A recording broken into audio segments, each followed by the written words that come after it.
Vatandaşlar mana ko'rib turganlaringizdek Toshkent Issiqko'l yo'nalishi bo'yicha odamlarimiz tayyor. Pasatka jarayonlari boshlanmoqda.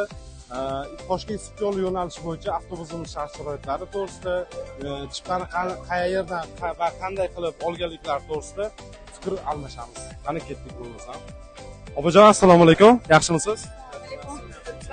Ana bugun hozir Toshkent Issiqko'l yo'nalishi bo'yicha pasatka jarayonlari bo'lib o'tmoqda. Bizani qaysi ijtimoiy tarmoqda ko'rib, qatdan eshitib keldinglar?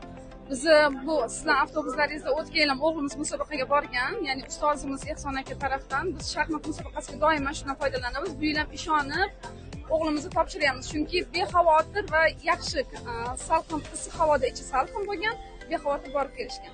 Demak, davlat tomonidan qo'yilgan avtobus shart-sharoitlari sizni qoniqtiradi, to'g'rimi shart-sharoit? Men bu avtobusga 5 ta 5 baho beraman.